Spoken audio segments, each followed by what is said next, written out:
Saudara, sidang perdana mantan Menteri Perdagangan Thomas Trikasih Lembong alias Tom Lembong di Pengadilan Tindak Pidana Korupsi Jakarta Pusat Kamis siang turut dihadiri mantan Gubernur DKI Jakarta Anies Baswedan.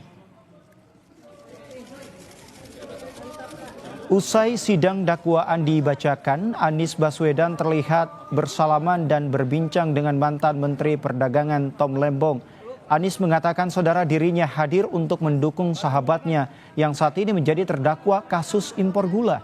Setelah berjabat tangan erat dengan Anies, Tom Lembong memeluk istrinya yang juga hadir saat sidang.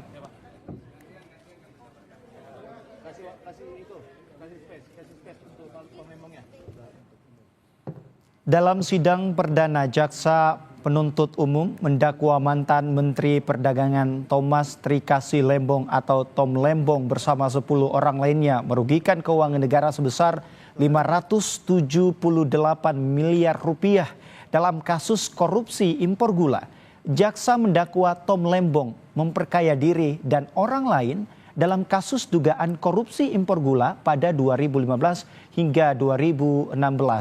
Jaksa juga menyebut saudara Tom Lembong menyetujui impor gula tanpa melalui rapat koordinasi dengan kementerian lain di saat stok gula dalam negeri masih cukup.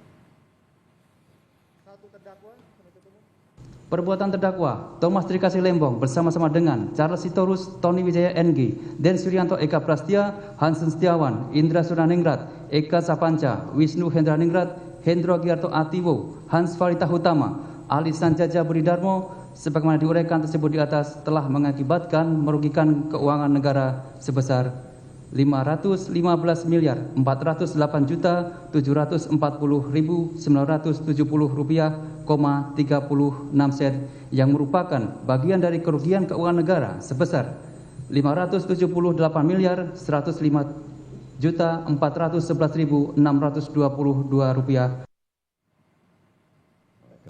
Menanggapi dakwaan jaksa, saudara mantan Menteri Perdagangan Tom Lembong mengajukan nota keberatan atau eksepsi dalam sidang kasus dugaan korupsi impor gula.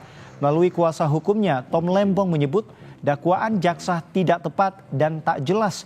Kuasa hukum Tom Lembong meminta majelis hakim membebaskan terdakwa dan menilai dakwaan jaksa penuntut umum merupakan upaya mengkriminalisasi Tom Lembong. Usai sidang, terdakwa Tom Lembong mengungkapkan kekecewaannya atas dakwaan jaksa. Ia menilai tidak ada penghitungan jelas soal kerugian negara yang ditudingkan jaksa. Di mana soal kerugian negara dalam perkara saya semakin tidak jelas, ya, tidak ada lampiran audit BPKP yang menguraikan dasar perhitungan kerugian negara tersebut. Ya, seperti sudah kami sampaikan sebelumnya, kami mengharapkan profesionalisme dan transparansi